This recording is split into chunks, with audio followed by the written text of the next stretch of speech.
강의 제목과 제목에서 이제 우리 포스트 모던을 계속 얘기했지만 계속 이제 이 방대한 주제들을 이렇게 약간 이제 강의의 불뒤하고 이제 초점을 맞추다 보니까 약간 이제 그걸 전면적으로 다루지 못하는 좀 그런 측면이 있어서 조금 뭐랄까 아쉬움도 있고 저도 그런데요.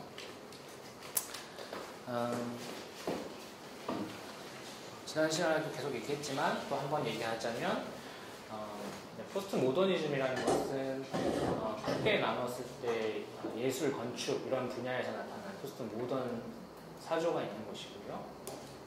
포스트 모더니즘이라는 사조가 있는 것이고 학문에서는 이제 포스트 모더니즘이 프랑스의 구조주의로 나타났다. 이게 이제 정리한 거예요. 그래서 포스트 모더니즘 하면 이제 포스트 구조주의하고 거의 같은 방식으로 이해할 수 있다라고 하는 것이죠.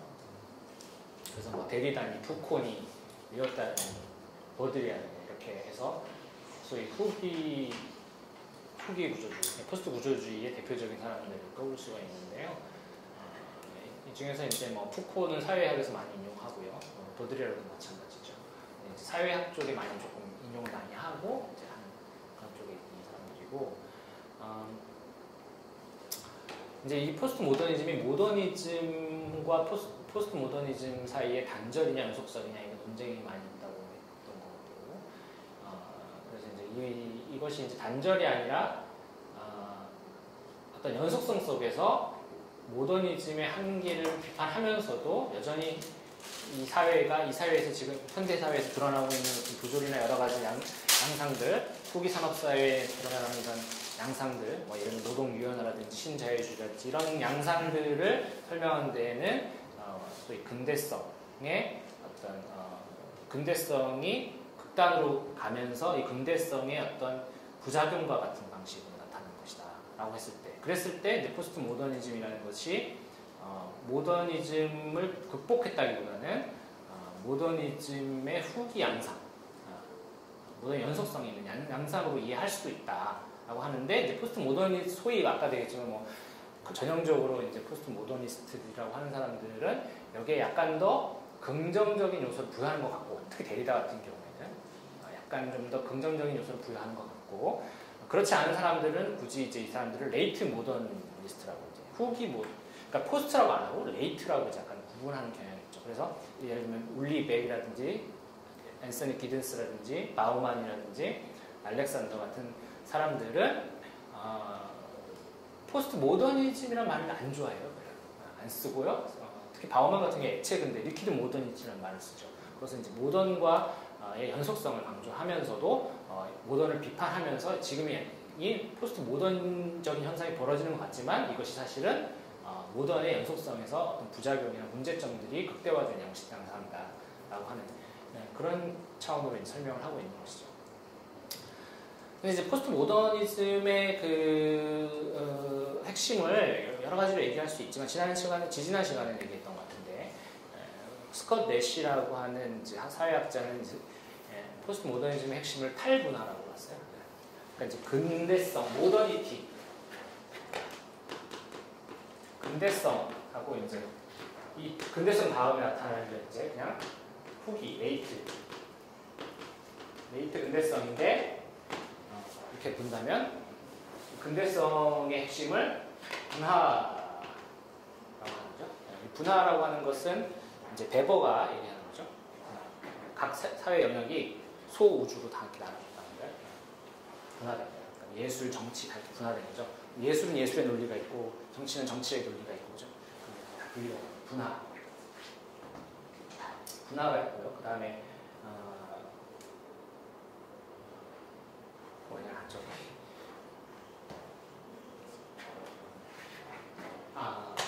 합리화가 있죠. 합리화. 이것도 역시 베버가 얘기한 거죠. 세상이 합리화되고, 합리화된다는 거에 대표적인 건 이제 관료제 같은 걸 예를 드는 거죠. 관료제, 시스템. 그러니까 관료제도 이제 분화에서 이해할 수 있는 것이죠. 관료제가 뭐가 문제예요? 너 저건 내 영역이 아니야 이렇게 얘기하는 거잖아요. 여기 이건 내가 하는 건데 이거 넘어가면은 그건 내 책임이 아니야. 이렇게 책임 전가의 논리가 될 수도 있는 건데 관료제가 합리화했던 거죠.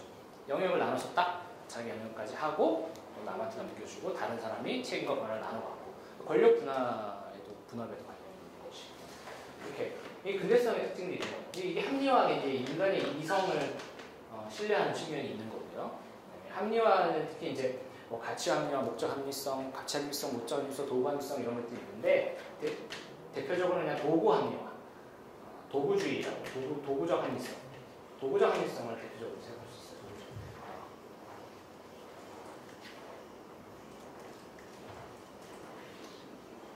인간의 이성을 도구적으로 사용해서 합리성이 어떤 절차적으로 관철되는 것을 얘기하는 것이죠. 그게 다 이제 관료제가 대표적으로 되어있죠. 이런 것들이 이제 근대성의 특징이에요. 그리고 또 뭐예요? 데리다가 얘기하는 것은 그걸 로고스 중심주의라고 하는데 글씨 너무 개발스럽습니다. 로고스 중심주의라고 하는데 이게 뭐냐면 음성 언어에 대한 특권을 가지는 거예요. 그러니까 쉽게 얘기해서 어떤 의사를 전달하거나 의미를 전달하는 데 있어서 그리고 우리가 대화를 하는 데 있어서 어떤 기준이 있다는 거거든요. 기준이 있고 그 언어와 대화나 소통이 정말 마음대로 해석되지 않도록 가이드라인을 만들어주는 거예요. 가이드라인을 제시해 주는 거예요. 그 가이드라인이 보편적인 걸로 있다는 거예요. 보편적인 걸로 가이드라인이 있는 거죠. 그래서 예를 들면 뭐 대화하다가 우리가 사람은 그러면 안 되잖아. 도덕을 호소하거나 이렇게 하죠. 그렇게 하는 것들이 어떤 기준을 갖추고 있는 것이죠. 그 보편성의 이 보편성이라는 것의 토대를 통해서 이 보편성의 토대를 가지고서 진리가 결정됩니다. 진리나 지식이라는 것이 객관적인 토대를 가지고 있다. 진리나 지식이라는 것이 내 마음의 진정성 이런 거 상관없어요. 그런 거 아니고 요즘에 뭐 진정성 많이 하잖아요. 우리가 진정성 같은 거는 내 마음의 문제잖아요.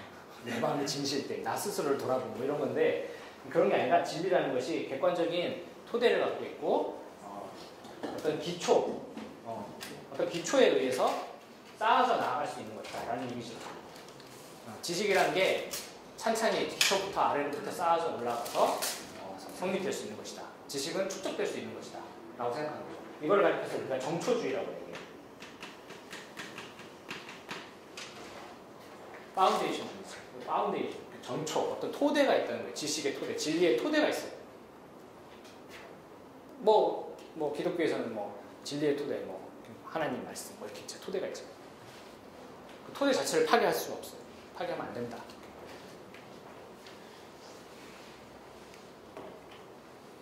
이런 얘기는 이것이 이제 어떤 이 진리가 하나의 보편적인 언어고, 보편적인 거고 하나의 세상을 설명할 수 있는 모든 것을 설명할 수 있는 하나의 이론이다라는 겁니다. 그걸 이제 거대서사라고 얘기하죠. 거대서사, 거대 이론, 메타 이론 이렇게 표현하고요. 큰 이야기, 가장 큰 이야기, 인류의 구원 이야기, 하나님이 세상에 조론사상에서 이렇게 해갖고 나중에 천국이 돌아간다, 이런 거 있잖아요. 거대서사잖아요. 이 우주를 다 설명하는 거. 기독교 세계관에서 창조 타락을 설명했어요. 거대서사죠. 하나로 다 설명할 수 있는 거. 근데 이 거대서사가 기독교에만 있는 게 아니라 막스주의 같은 경우에 세상에 유토피아가 온다라든지. 그리고 사실 막스주의만의 유산은 아니고 전통적으로 이제 사회주의, 고전적인 사회주의의 유산에서도 어떤 유토피아적인 세계를 그린다든지 하는 것. 이 세계가 진보할 것이다. 계몽주의. 근대성의 이제 계몽주의 있잖아요. 인간의 이성이 잘 발현돼서 계속 이걸 발전시켜 나가면 나중에 유토피아가 도래한다. 인간의 역사는 진보한다. 나빠지지 않고 계속 좋아진다. 단선적이죠. 그죠? 직선사관이고 시작과 끝이 분명히 있고 이렇게 되는 거죠. 이게 거대서사예요. 하나의 이론으로 다 설명하는 거죠. 그러면서 어떤 합리화되면서 성스러운 요소도 축소가 되죠. 이거를 우리가 세속화라고 합니다. 근대성과 세속화가 근대성에는 세속화의 측면이 포함되어 있다고 봅니다. 같은 건 아닌데 처음에 이제 같다고 생각했어요. 초기에 이제 이론가들은 근대성은 세속화랑 같은 것이다라고 봤는데 그건 아니고 같은 건 아니고 이 근대성의 측면에 세속화가 들어있다. 그런 부분에 그 특수한 이제 서구적 상황에서 그렇게 됐다는 거예요. 그 세계적인 보편적인 현상을 볼 수는 없고 왜냐하면 이때 당시에 동양이나 이런 경우에는 고려 대상이 아니었기 때문에 몰랐기 때문에 그런 거죠. 그 다음에 이 이성의 세계, 이 이성의 시대라는 건 뭐예요? 계몽주의, 주체를 강조합니다. 주체가 있는 거예요. 주체가. 이게 이제 근대성. 근대성을 이해하면 포스트 근대성은 당연히 나오죠. 대충 지금 설명하는 거예요. 근대성의 반대를 해석하면 되겠죠. 후기 근대성은 뭐야? 후기 근대성은 뭐냐? 분화가 아니고 탈분화. 탈분화라는 건 뭐예요? 다시 융합된다는 거예요. 예를 들면은 종교와 과학이 융합된다. 그러니까 좋은 측면도 있고 나쁜 측면도 있고 안 좋은 예를 하면 뭐 창조과학? 이게 사실 진짜 융합이 아니라 이상한 방식이긴 한데 융합되는 거예요. 아니면 이제 종교와 과학이 건전한 대화를 시도하기도 하죠. 예. 그건 뭐예요? 그 영역이 이 종교는 우리가 쉽게 가치의 영역이라고 생각하고 과학은 사실의 영역이라고 생각하죠. 이게 중요해요. 사실과 가치. 근대성에서는 사실과 가치가 분리가 돼 있어요. 사실과 가치는 다른 거예요. 분리가 돼 있어요. 근데 후기 근대로 오면은 사실과 가치가 만나려고 해요. 만나려고. 근데 종교와 과학도 사실 종교가 가치고 과학이 사실이다 이 도식은 틀린 거죠. 과학에도 가치의 영역이 있고 그런 거죠. 뭐 종교에도 사실 영역이 있는지는 잘 모르겠는데 이게 섞여 있는 거예요. 그래서 이 영역이 다시 중요하다. 섞여 있는 상태가 다시 중요하다. 섞여 있는 걸 다시 해석해야 된다라는 문제의식을 가지게 되는 거죠. 그래서 이제 융합. 그래서 학문적으로 우리가 융합 이런 얘기 하잖아요. 그런 통섭 이런 얘기 하는데 이제 그거하고 사실 이거하고는 큰 관계는 없는 얘기지만 전체적으로 이제 우리가 어떤 이 시대의 에피스테메를 그리자고 한다면 이런 거라고 할 수 있겠죠. 탈분화. 그 탈분화가 된다는 얘기는 다시 이 과학의 영역에 있어서도 윤리나 도덕, 가치 문제가 대두가 된다는 거예요. 그 문제가 다시 끌고 들어온다는 거예요. 다시. 그냥 과학의 발전은 놔뒀었는데 분화됐으니까 과학의 영역은 사실의 영역, 객관적인 영역, 그러니까 그대로 발전하면 그대로 둬야 된다. 근데 이제 그대로 뒀죠, 처음에. 쭉 가다 보니까 어떻게 돼요? 다시 윤리 문제가 부각된 거예요. 들어온 거예요. 생명과학 같은 것도. 문제가 그냥 자연스럽게 떠오른 거죠. 네. 그 영역이. 그래서 이제 재성화, 성스러운 영역이 회귀했다. 세속화가 아니고 반대로 탈세속화. 다 반대로 생각하면 돼요. 탈세속화. 그 다음에 재성화, 성스럽게 됐다. 다시. 그 다음에 재주술화, 재마법화 이렇게 표현하기도 하는데 재주술화, 재마법화. 성스러운 것이 돌아왔다. 성스러움의 회귀. 계몽주의에서는 이제 이성이 발전하면 성스러운 것들을 몰아낼 거라고 생각했죠. 믿음의 영역이나 신성한 영역이 다 해체되는 거죠. 과학의 영역으로 보니까 막 성스러웠던 것들이 다 이렇게 사실 알고 보면 그렇지 않더라. 그렇지?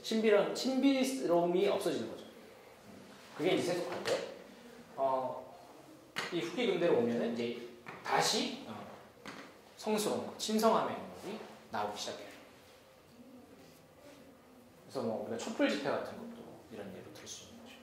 촛불 집회가 단순히 인간의 이성 계몽주의를 통해서 사람들이 민주주의에 대한 어떤 이성적인 판단으로 촛불을 들는 게 아니라 거기에는 민주주의나 공화국이나 아니면 심지어는 자본주의, 정상국가라는 것에 대한 사람들의 어떤 믿음, 거기에 대한 열정, 거기에 대해 그것 자체를 지키고 싶은 마음, 뭐 그런 것들이 작동을 했다는 거죠. 그래서 오늘날의 그런 시위 같은 것도 이성적으로 하는 것이 아니라 어떤 이성적으로 하지 않기 때문에 나쁘다 이런 얘기 전혀 아니라 거기에는 감성의 영역, 그 다음에 성스러움의 회기가 들어가 있다라는 거예요. 그 촛불 자체나 어떤 사람들이 모여서 거기서 느끼는 것들이 굉장히 종교적이고 그것이 그러니까 민주주의를 이성적으로 좋다고 서구하는 게 아니라 그걸 넘어서서 그것도 포함되어 있는 거죠. 그걸 넘어서서 민주주의 굉장히 숭고한 가치인 거예요. 종교적 가치. 그런 의미에서 오늘날 운동도 굉장히 뭐랄까요 더 역동적이 됐다고 볼 수도 있죠. 그래서 막스주의자들이 또 종교를 옹호하는 책도 쓰고 하는 이유가 그런 것들이 있는 거예요. 오늘날 지금 한국 사회도 마찬가지예요. 한국 사회에서 각종 지금 부조리한 현장에는 누가 있어요? 다 종교인들이 있어요. 거기에서 전통적인 운동하시는 분들도 다 거기 있지만 그걸 대중화하고 거기에 힘을 더 이렇게 부여하는 사람들, 부여하는 집단들은 뭐예요? 거긴 다 종교인들이. 각자 있는 환경운동에서는 불교인들이 정말 천성산 사태 같은 경우에도 거기 스님들이 거기에 열정을 가지고서 그 운동을 해나간단 말이에요. 그러니까 그런 차원들이 있다는 거예요. 오늘날 우리 강정마을, 그 다음에 용산 참사, 그 다음에 밀양 거기도 다 보면 다 거기에 종교인들이 있어요. 그 종교인들이 거기서 앞장서 운동을 하고 있죠. 그러니까 옛날에는 생각할 수 없었던 거예요. 종교인들은 그런 무관심할 것이고 그런 영역의 사회운동에 아무런 영향은 없을 것이라고 생각했는데 오히려 요즘에는 그런 종교적 열정을 가진 사람들이 사회운동을 더 열심히 하는 이런 상황들이 있는 거죠. 그리고 그래서 이제 그 로고스 중심주의라고 있는데 이 로고스를 중심, 그러니까 어떤 대화를 하거나 하는 데 있어서 어떤 보편적인 가치에 호소하는 게 라기보다는 보편적인 상황적인 맥락, 그 맥락에 호소하는 일들이 벌어져요. 정서에 호소하는 일들이 벌어지는 거죠.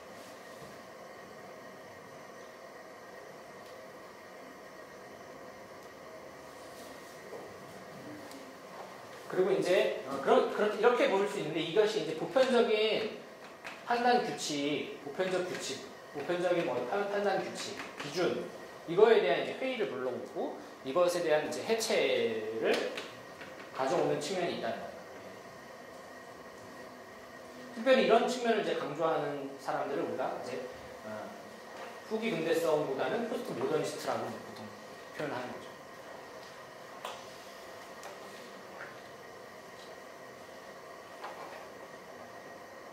그래서 근대성에서는 이제 거대 서사, 이론 이런 것들을 추구했다면 이제는 소서사, 작은 이야기들, 각각의 상황에 맞는 어떤 이야기들 이런 것들이 중요하고, 그다음에 이제 서양 이 근대성이라는 건 전부 서구죠, 서구.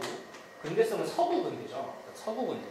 이 서구 근대가 표상하고 있는 보편적인 것은 뭐예요? 보편적인 진리가 어떤 보편성을 가지고 있고 어떤 소대에 의해서 이 진리가 정당화됐다고 생각했어요. 진리를 정당화시키는 방식. 그래서 정초주의라는 건 어떤 근거에 의해서 진리를 정당화한다는 건데 그것이 사실 지시하고 있는 것이 뭐다라고 생각.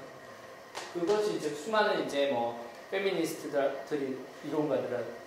이론가들이라든지 그다음에 그 식민주의 연구하는 사람들이라든지 제3세계의 지식인들에 의해서 드러나는 것이고, 이 서구 근대 보편이라는 게 뭐냐? 그리고 백인들이 아니면 그냥 서구인, 서양, 백인, 남자, 기독교인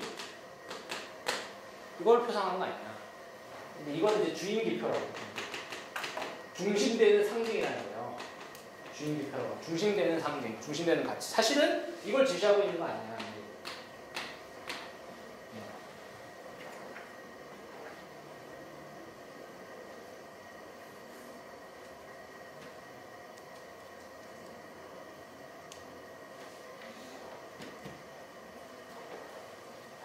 그런 거죠. 그러면 이제 이 후기 근대로 오면은 이거를 보편이라고 주장했죠.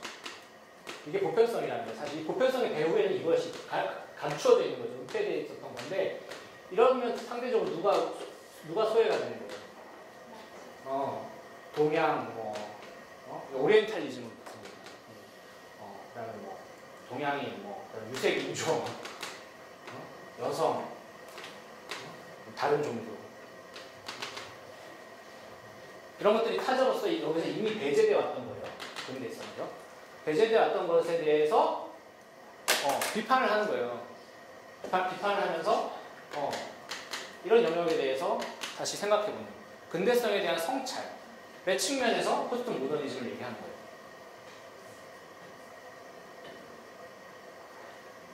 그러니까 포스트 모더니즘은 좀 더 적극적인 비판하는 사유 방식이라고 볼 수 있죠. 굳이 얘기하자면. 그러니까 소위 탈근대성이라는 것이 후기 근대성이라는 것이 도래를 했는데 여기에 대해서 더 이 사유를 반성하고 비판하고 하는 방향으로 밀어붙이는 게 포스트 모더니즘이라고 할 수 있는 것이죠. 학문적 차원에서 포스트 모더니즘이라고 할 수 있는 것이죠. 포스트 구조주의.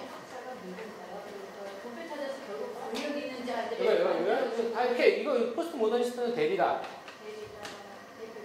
리오타르, 그다음에 보드리아르, 푸코도 집어넣을 수도 있을지 모르겠는데 푸코가 포스트 모더니즘 말 쓰진 않았어요. 푸코 사후에 리오타르나 이제 보드리아르에 의해서 사용됐죠. 그러니까 푸코는 자기 스스로 포스트 모더니즘이란 말을 어제 인터뷰에선가는 되게 싫어했어요. 자기는 포스트 모더니스트 아니라고. 프랑스 사람들. 네, 프랑스 쪽이에요. 프랑스 쪽이고요.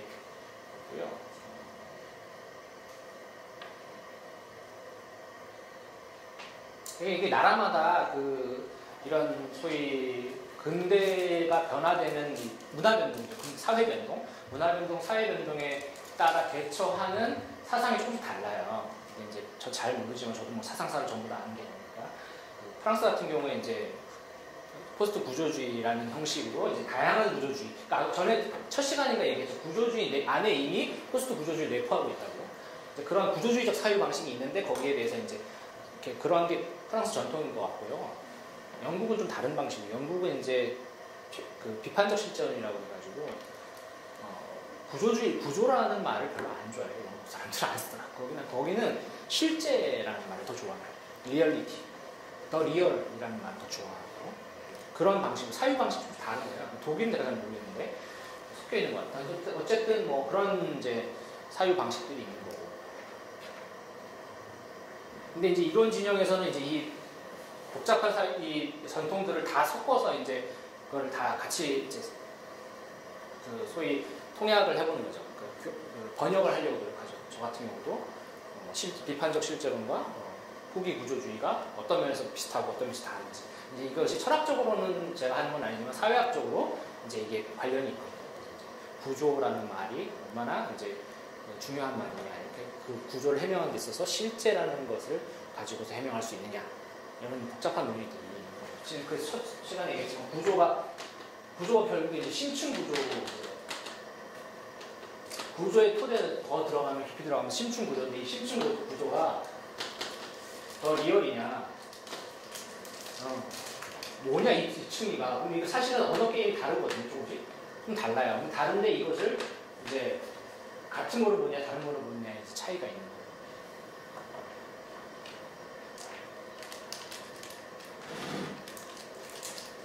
정확히는 심층과 리얼리티라고 할 수 있죠.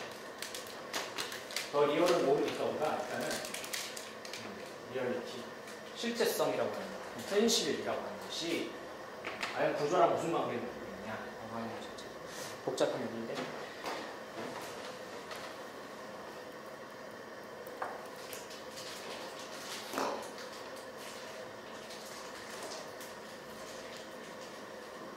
그래서 이제 여기서 뭐 반대로 다 얘기하면 되고, 그 다음에 주체가 아니니까 여기서는 탈주체. 주체. 그러니까 정체성이 하나로 규정되는 게 아니라 여러 가지로 이제 구성될 수 있는 것이고, 또 하나는 뭐냐면 구조주의 할 때 얘기 드렸지만 구조주의에 여기서 이제 구조에도 관련있죠. 포스트 구조주의에서의 주체의 지위는 뭐냐면 구조의 효과인 거예요. 주체는 구조의 효과로서 주체 그 방점이 어디 있는 거예요? 그 구조에 있는 거죠. 그러니까 우리가 만들어지는 주체라는 거죠. 쉽게 얘기하면. 근대성에서는 주체는 내가 만드는 거야. 내가 만들어가는 거야. 그죠? 내가 먼저 있는 거죠. 그리고 내가 밖의 대상에 대해서 어떻게 뭐 매니플레이트를 하든지 관찰을 하든지 과학이 이거잖아요. 주체는 있고 그 대상을 어떻게 하면 이걸 만들어가지고 내 마음대로 조작할 것이냐 하는 거죠. 이제 그게 아니라 사실은 이제 주체라는 거는 만들어진 거예요. 역사의 산물이고 상황의 산물이다. 관계의 산물이다. 이렇게 얘기하는 거죠. 이게 이제 이렇게 포스트 모더니즘. 근데 이제 이런 게 이제 이 상황이 아까도 얘기했지만 이걸 좀 더 좋은 방식으로 해석하면 전통적인 이 근대성에 대한 비판으로서 포스트 모더니즘을 얘기할 수 있지만 프레드릭 제임스 같은 경우에는 그 막시스트인데 문화주의 막시스트인데 이 사람 같은 경우에는 이런 포스트 모더니즘의 사유 방식이 사실은 후기 자본주의 논리를 정당화하는 논리에 불과하다. 후기 자본주의를 정당화하는 그냥 문화적 논리에 불과하다라고 비판. 그러니까 중심이 없고 주체를 중요시 여기지 않고 이런 것들이 그러면 거대 서사를 기각하고 하는 것들이 쉽게 얘기하면 어떤 사회를 바꾸거나 혁명을 하거나 이런 데 있어서 하는 도움이 안 되는 거죠. 사람들의 어떤 저항 의지를 꺾는 거예요. 그러니까 이데올로기 역할을 하고 있다는 거예요. 사실 포스트 모더니즘. 그렇게 비판할 수 있는 거예요.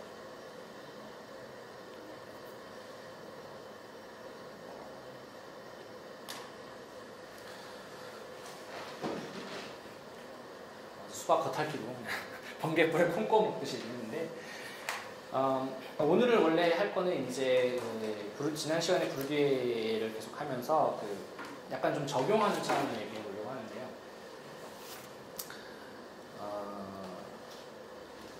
오늘 중심적으로 할 거는 이제 필드 개념이에요. 필드 개념인데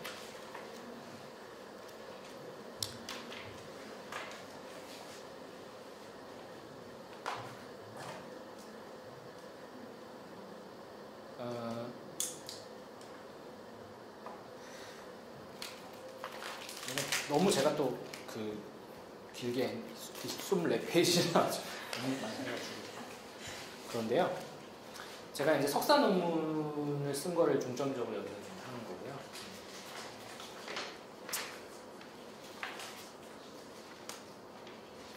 좀 넘어가서 너무 어려운 얘기들이 많이 있는데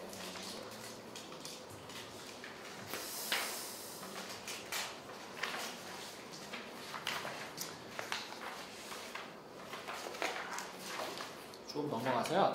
이 10페이지를 보시죠. 10페이지에 앞에 1장의 내용은 브루디의 전체 이론을요 아주 간단하게 추려놓은 거예요. 그래서 이 부분은 브루디의 모든 개념이 여기 다 나온다고 보시면 돼요. 그 개념들을 유기적으로 이제 연결시켜서 방대하게 이제 이론을 설설할 수 있는데 그거를 아주 짧게 해놓은 게 이제 1장의 내용이고요. 거기에 그것만 봐도 아마 브루디에 대한 전반적인 이해를 하실 수 있을 거예요. 이 개념이 어떻게 연결되고 이 개념이 결국 뭐를 얘기하는 거고 이렇게 나오는데 요약을 한 거고요. 2장은 이제 이걸 이제 적용을 해보는 건데 종교에다가 적용을 해보는 건데 왜냐면 적용을 해봐야 이제 이해가 잘 되거든요. 필드 개념이 뭐냐? 아비투스 개념도 마찬가지지만 브루디의 필드 개념을 이제 이해를 해야 되는데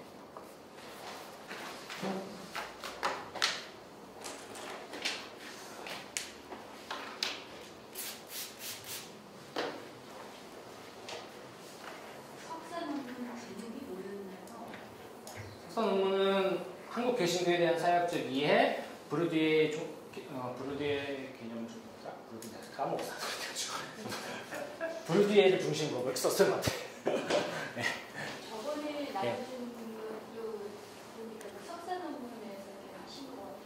네, 그것도 있죠. 네. 석사 논문을 기반으로 쓰는 게 많고요.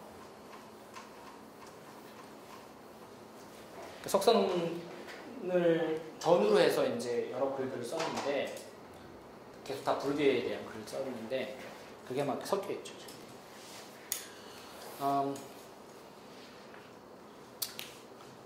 자, 첫 시간에 구조를 얘기하면서 구조라는 것은 결국 관계라고 얘기했죠. 그래서 이제 구조주의를 이해하는 데 있어서 구조주의 또는 구조주의를 이해하는 데 있어서 이 관계라는 게 굉장히 중요한데 이 관계라는 것을 관계, 구조의 개념을 연구, 조사, 그러니까 사회학적인 경험 연구를 하는 데 있어서 이제 분석 틀로 만든 게 필드예요.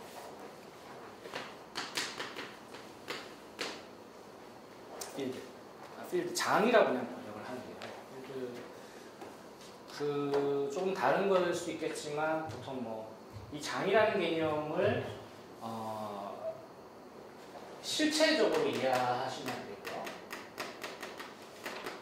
실체적으로 이해한다 그러면 이건 이제 뭐랄까 이렇게 현실적으로 우리가 딱 보일 수 있는 그런 어떤 제도의 영역이라든지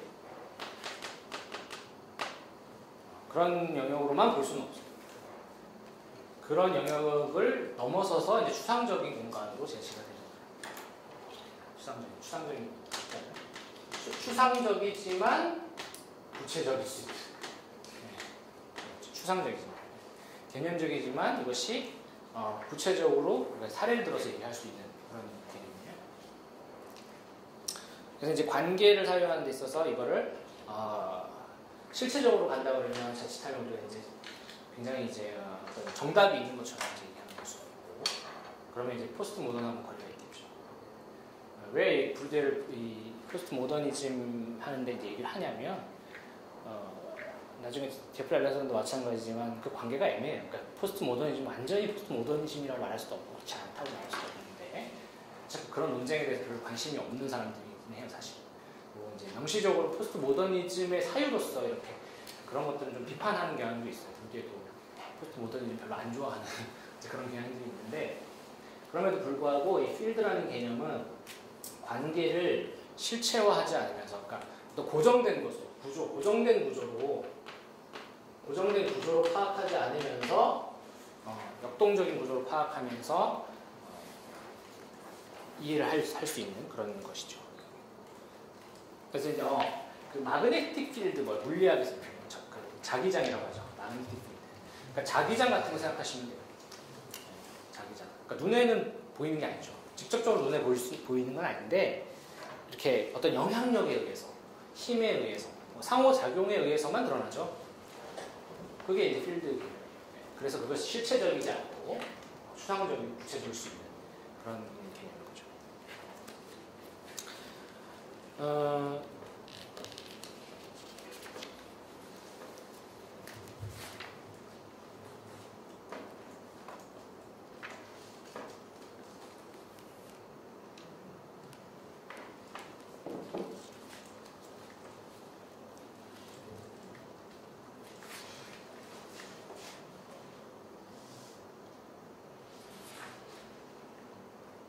그러면은 관계라고 했는데 어떤 뭐부터 얘기를 드립니까? 근데 사실 가장 이제 필드 개념하고 개념을 이해하는 데 있어서 여러 가지 방식이 있는데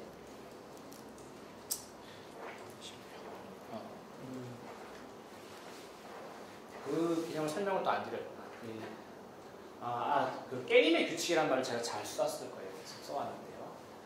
그 게임의 규칙에 대한 믿음 얘기했죠. 아까 전에 잠깐. 각 필드, 이건 이제 분화된 필드예요, 전부 다. 그러니까 배거의 영향을 받은 거예요, 분화. 각 사회 영역이 분화됐어요. 그래서 소우주가 됐죠. 소우주라는 거는 그 우주에 마다 고유한 특성을 가지고 있다는 거예요. 우주가 자율적이고. 대우주는 뭐예요? 전체 모든 걸 포괄해서 한마디로 설명할 수 있는 거. 아까 거대 서사가 뭐 얘기했죠. 우주 전체를 한마디로 설명할 수 있는 단 하나의 원리가 있다. 근데 이제 그 원리에 대해서 말하기 어려워진 거예요, 지금. 이 시대는. 기본적으로 근대는. 그러니까 포스트 모더니즘도 마찬가지라는 거죠. 그럼 이어받는 거죠, 기본적으로. 그래서 각각의 영역마다 자율적인 어떤 원리가 있어요. 우주마다 원리가 있죠. 그 원리는 자율적이에요.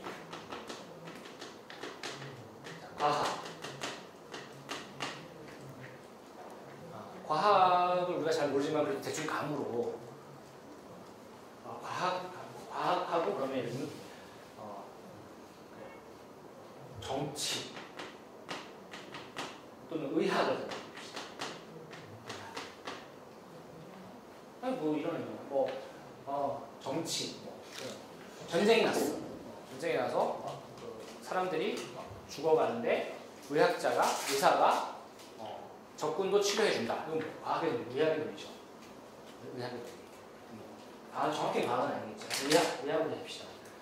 의학을 했을 때 의학의 논리는 생명 이런 걸 수 있죠. 일단 무조건 살린다. 정치의 논리는 다를 수 있죠.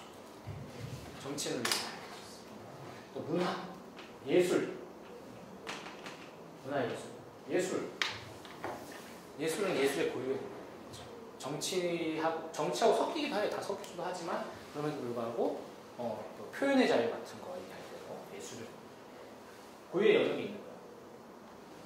그래서 여기서는 침해될 수 없는 어떤 것들이 있는 거죠. 그런 게 각각의 영역에 원리가 있는 거예요. 자율적인 다른 영역에 대해서 비해서 자율적인 다른 영역을 밀어내고 다른 영역의 소리를 받아칠 수 있는, 밀어낼 수 있는, 거부할 수 있는 그런 것을 이제 자율적인 원리라고 하는 것이죠. 그런 것도 있죠. 근데 이 필드에서는 브루디에는 이 원리를 가리켜서 일루시오라고 얘기해요. 일루시오. 그러니까 이거는 이제 영어로는 일루전인데 일루전이라고 하면 환상이잖아요. 환상이라고 그러면 좀 너무 어감이 안 좋으니까 일루시오라고 하는 건데 환상이라고 생각해요. 각 영역에는 그 원리, 자율적인 원리가 있는데 이 자율적인 원리는 일종의 환상이다. 근데 이 환상인데 이것이 이 내부 필드 안에 있는 내부자들에게는 환상이 아니다. 내부자들은 이것을 환상으로 생각하지 않고 뭐라고 생각해요? 의미라고 생각하죠. 의미 있음. 어떤 자신에게 미닝이 있다라고. make sense 하다. 말이 된다. 말이 되고 make sense 하고 의미가 있고 가치가 있다. 가치. 그래서 내부자들에게는 가치가 있어요. 그럼 이 가치는 뭐냐면 일종의 성스러움이에요. 신성함, 성스러움. sacred, 성스러움. 그걸 지키고자 하는 게 있어요. 내부자들에게 있어서는 그런 거 환상이 아니다. 외부자들이 볼 때는 환상이에요. 그래서 종교를 예를 드는 거예요. 종교가 쉽게 이해가 될 수 있는 영역이죠.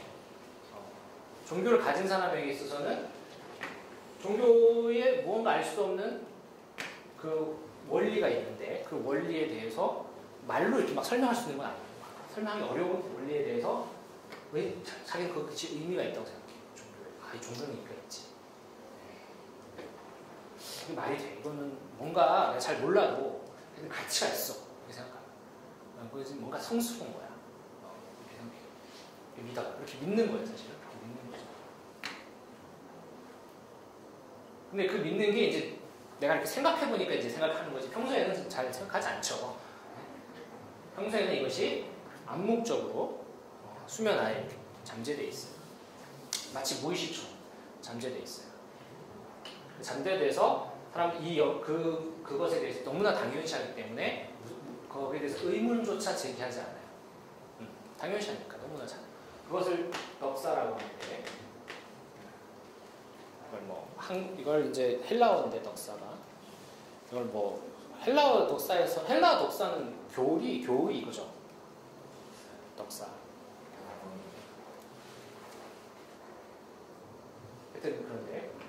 이게 이제 암묵적인 사람들이 당연시하는 통념 같은 거. 통념이라는 거는 지식보다는 지식 같진 않게 뭐 우리가 머릿속으로 막 할 수 있는 그런 지식이 아니고 막 정리하는 지식이 아니라 막 그냥 암묵적으로 그렇게 그냥 믿고 있는 거. 너무나 당연시하기 때문에 거기에 대해서 평소에는 의문을 제기하지 않아요. 근데 이걸 성찰할 때만 이제 우리가 거기서 수면 위로 올릴 수 있는 건데 평소에는 수면 아래에 있는 거예요. 한국 사회도 뭐 유교적 질서가 그런 거잖아요. 장유 유서가 그런 거잖아요. 그냥 당연시하는 거예요. 그 당연시하는 것에 대해서 의문을 제기하지 않고 받아들이죠. 그래서 종교가 그런데 종교 밖에 있는 사람, 종교를 가지고 있지 않은 사람은 밖에서 봤을 때 이 사람들이 환상에 빠져 있는 걸로 생각을 할 수 있죠. 별로 뭐 가치가 없는데 굳이 종교를 가져야 되나? 가치가 없는데 이렇게 생각할 수 있어요. 뭐 우리의 직업 영역도 마찬가지죠. 내 어떤 직업도 다 필드라고 볼 수 있어요. 그 직업 영역. 각각의 직업 영역 필드 있는데 내가 관심 없는 분야 다른 사람들은 저 사람 왜 저걸 하지? 도대체 이해가 안 돼. 이럴 수 있단 말이에요. 우리 학문을 하는 사람들이라든지 특히 이제 문화예술 하는 사람들 특히나 그렇죠. 밥벌이도 안 되고 그런데 왜 이걸 하냐 도대체. 너무 좋다는 거예요. 왜 좋은데? 이유가 없다. 모르겠어. 그냥 좋아. 궁극적으로 그런 거야. 그냥 좋아. 그냥 좋은 게 일루시오. 그래서 각 필드를 정의할 때 딱 떠올리려면 일루시오를 떠올려요. 그러면 필드에 경계가 있다는 거예요. 추상적이지만 경계가 있다. 경계가 명확하다 이렇게 할 수는 없어요. 이건 추상적인 거니까. 근데 필드에 경계가 있는데 필드의 경계가 있는데 이 필드의 경계는 뭐가 결정해 주는 거다? 이 일루시오가 결정해 주는 거다. 그러니까 일루시오를 가지고 있느냐 없느냐 정도의 차이 아니면 그것에 대한 어떤 헌신도 커미트먼트 헌신 거기에 대한 어떤 의미부여 가치부여 내가 거기에 푹 빠져 있느냐 아니냐에 의해서 필드의 경계를 얘기할 수가 있어요.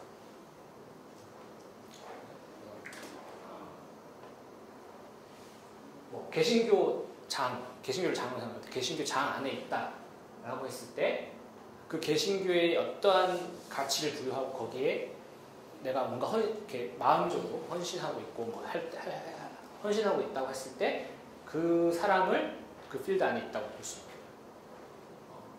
그러니까 이거는 뭐 이렇게 신학적인 설명하고 전혀 다르죠. 신학적으로 뭐 그 사람이 뭐 교리에 동의하느냐, 뭐 구원을 받았느냐 이런 거 전혀 관계없이 그렇게 이 환상에 의미를 부여하고 거기에 헌신하고 있느냐라고 하는 것인데 이 환상의 이 게임의 이 환상에 대해서 이 환상이 이 필드 안에서 어떤 역할을 하냐면 어떤 논의를 하거나 대화를 하거나 사람들하고 의사소통하거나 상호작용할 때마다 중거적인 평소에는 드러나 있지 않지만 이런 상황이 부닥치면 그것이 드러나서 중거점이 돼요. 그래서 물론 이것도 모호한 거예요. 모호한 건데 그럼에도 불구하고 이것이 중거점이 돼서 대화할 때나 이럴 때 이게 드러나게 돼요. 그래서 드러나서 당신이 이 안에 있는 건지 없는 건지 라는 얘기를 할 수 있게 돼요.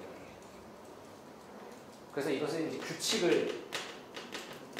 중거점은 이제 규칙 같은 건데 규칙인데 이게 명시적으로 드러나는 규칙이 아니기 때문에 규칙 자체에 대한 믿음입니다. 규칙 자체에 대한.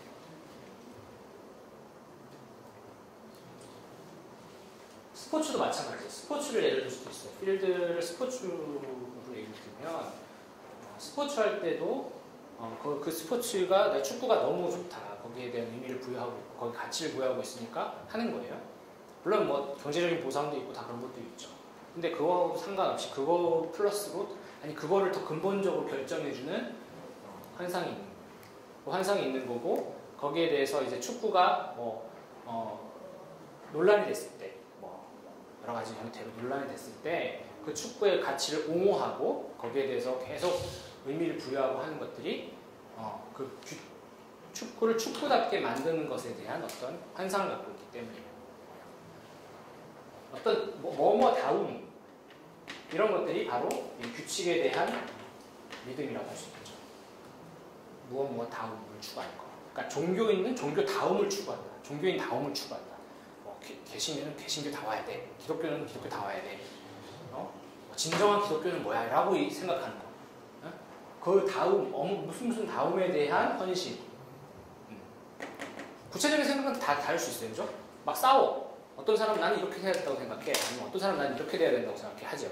근데 그 싸우는 이유가 뭐예요? 그 싸우는 이유가 그 진정한 어떤 무엇을 추구하기 위한 거죠. 그런 점에서 그 싸우는 두 사람은 뭘 하고 있는 거예요? 같은 편이에요. 그 두 사람은 공모를 하고 있는 거예요. 그러니까 개신교도 종류가 여러 가지고 교파나 교단이 많고 그다음에 이제 스타일이 다른 게 많이 있는데 어떤 소위 진보 기독교와 보수 기독교가 싸운다고 생각해요. 논쟁을 하고 있어. 진정한 기독교는 이런 거야. 진정한 기독교는 이런 거야. 해. 물론 달라. 근데 그 다른 사람들이 싸우는데 그 다른 사람들이 왜 싸우는지를 다른 종교인이나 아니면 종교인이 아닌 사람들은 이해를 못하지. 왜 싸우냐? 둘 다 똑같은데. 그죠? 밖에서 보면. 근데 그 내부 안에 있는 사람은 진지하게 싸워. 진지하게 싸운단 말이에요. 그게 바로 민주주의. 규칙 자체에 대한 믿음이에요. 헌신. 세부 사항은 다를 수 있어. 다른 걸 알아. 다르니까 싸우는 거야. 근데 다른데 계속 그 싸움으로써 진정한 무엇을 추구하려고 하죠. 서로. 그래서 이 필드라는 공간이 특이한 것이 이 필드는 관계 구조인데 모비 같은 거 생각하시면 돼요. 모비. 관계 구조인데 이 관계 구조는 단일한 구조라고 볼 수도 있고 아닐 수도 있어요. 이게 이론적으로 되게 복잡한 논리지만 간단하게 얘기하면 이 구조는 하나의 이런 뭐뭐 다음을 추구하는 가치를 추구하는 공모 구조입니다. 다 공모하고 있어. 근데 그 안에는 또 적대가 있어요. 나누어져 있단 말이에요. 여러 파벌들이 있을 수 있고 서로 다 입장이 다르고 균열이 있죠. 균열이 있는데 그 균열 때문에 또 공모를 하고 있어요. 그러니까 이게 묘한 거죠.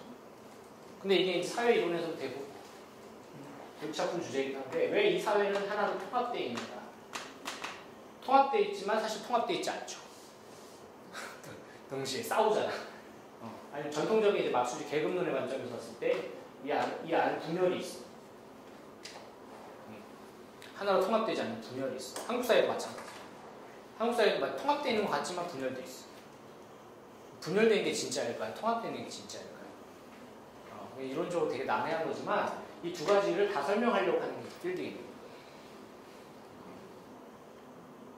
그 필드 안에서는. 근데 이제 이 필드를 어떤 필드로 설정하느냐에 따라서는 다 다른 건데 무슨 얘기인지 이해가 되시죠? 그래서 이제 우리가 경험적인 연구를 할 때 이 필드 개념이 유용할 수 있는 거예요. 단일한 집단인 것 같지만 사실 그 안에 내부 갈등이 있고 그 갈등을 통해서 이 사람들이 진정으로 추구하려고 하는 게 무엇인지 그런 걸 볼 수가 있죠. 필드의 경계는 어떤 차이의 발생점이라고 볼수 있나요? 차이? 어떤 차이? 어떤 대화를 통해서 그런 게 드러난다고 하셨잖아요. 그럴 수 있죠. 대화를 했을 때 그러니까 뭐냐면 우리가 궁극적인 차원에서는 공모하고 있다라고 생각하면 같은 필드 안에 있는 거고 공모가 아닌 것 같으면 다른 필드에 있다고 우리가 이제 이론적으로 생각할 수 있는 거예요. 그것도 사실 이 필드 개념이 사전에 결정해 주는 건 아니에요. 무슨 얘기인지 알죠? 네. 우리가 경험적으로 그 케이스 바이 케이스 다 다를 수 있어요. 되게 모호한 거예요. 그러니까 확정적으로 얘기해 줄 수 있는 게 아니고 그죠? 무슨 상황에 따라서 다르게 얘기할 수 있고 다르게 주장할 수 있어요. 저 석사 논문에서도 조금 언급하려다 했던 건데 예를 들면 보수 기독교와 진보 기독교, 보수 개신교와 진보 개신교가 크게는 같은 필드 안에 있다고 볼 수 있어요. 네, 그렇게 볼 수 있는데 한편으로 보면 또 다르다고 볼 수 있어요. 어떤 어떤 특히나 이제 에큐메니컬 진영에서는 좀 덜한데 근본주의적 진영에서는 에큐메니컬 진영을 아예 기독교를 인정 안 하려고 하는 경향이 있거든요. 그러면은 너는 우리랑 아예 종교가 다른 종교라고 치부해버릴 수도 있고 근본주의에서는 WCC를 부정한다든지 뭐 이런 것들 복잡한 그런 세계 기독교로부터 스스로를 자기 단절시키죠. 스스로를 그걸 이제 그 뭐라고 그러죠? 그걸 저기 분리주의라고 하죠. 분리주의를 취하죠. 분리주의를 자기가 스스로 취하는 거예요. 그러면 뭐예요? 나만 진짜 기독교고 나머지는 다 가짜라고 생각합니다. 그 본인이 그렇게 생각하는 걸 막을 수가 없어요. 자기들이 그런 집단이 그렇게 스스로 생각하는 걸 막을 수는 없어요. 근데 이제 학자의 입장에서 외부에서 봤을 때 이것도 포함해서 다 같은 필드로 보는 거죠. 서로 정당성 투쟁을 하고 있다고 보는 거예요. 그러니까 무엇이 진정한 것이냐라는 정당성이잖아요. 어떤 정당성을 가지고서 이제 서로 싸우고 있다 이렇게 볼 수 있는 거죠. 그리고 이제 이런 환상을 갖고 있는데 이 환상이 게임에 대한 궁극적인 차원을 지금 얘기했다면 좀 더 세부적으로 들어가면 이 필드 안에는 이제 여러 개인들, 행위자들이 있어요. 에이전트, 행위자들이 있어요. 이건 개인일 될 수도 있고 연구 설정을 어떻게 하느냐에 따라 달라요. 이거를 필드로 놓고 보면 우리가 이 영역을 필드로 그냥 단정적으로 넣으면 다 개개인이 에이전트가 되는 거고 아니면 아까도 얘기했지만 집단들이 에이전트가 될 수 있어요. 무슨 뭐 교단, 종파 이런 것들이 이 안에 내부 안에 집단이에요. 근데 서로가 이제 다른 거죠. 서로가 구별짓기를 하고 있어요. 서로 차이가 있다는 거예요. 서로 다 달라서. 너는 나와 다르고 나는 너와 다르고 다 달라. 이게 관계 구조. 근데 이제 이 구조 안에는 이 일루시오를 얼만큼 많이 체화하고 있느냐에 의해서 위계가 결정이 돼요. 위계가 있다는 거예요. 평면적인 공간인 것 같지만 이 공간은 평면적인 공간이 아니라 굉장히 불균질한 차이의 공간이다. 차별성의 공간이다. 근데 이 차이라는 게 단지 입장의 차이만이 아니라 입장의 차이는 곧 불교의 이론에서는 입장, 포지션. 이게 입장이라는 게 한문으로는 되게 참 좋은 말인데 어떤 장에, 지금 말 그대로 장에 서 있는 거거든요. 나의 위치. 근데 이 위치라는 것은 부르되는 위치가 곧 자본이죠. 위치가 곧 어떤 자기가 동원할 수 있는 자원이에요. 자원은 곧 뭐예요? 힘, 파워예요. 파워. 위치가. 즉 무슨 얘기냐? 어떤 필드에서 그 사람이 어떤 이 환상을 많이 체화하고 있고 거기에 의미부여의 강도가 높은 사람은 당연히 그 필드에서 중심적인 지위를 차지하고 있을 것이고 그 중심적인 지위를 차지한다는 것은 가장 힘이 많다는 거예요. 힘이 세다는 거예요. 힘이 세다는 건 무슨 얘기냐? 힘이 세다는 건 이 자본이라고 했는데 힘이 세다는 건 무슨 얘기냐? 자본이라는 얘기는 이 힘을 통해서 이 필드의 정당성을 내 마음대로 할 수 있다. 정당성을 내가 획득할 수 있다. 정당성을 좌지우지할 수 있다. 라고 합니다.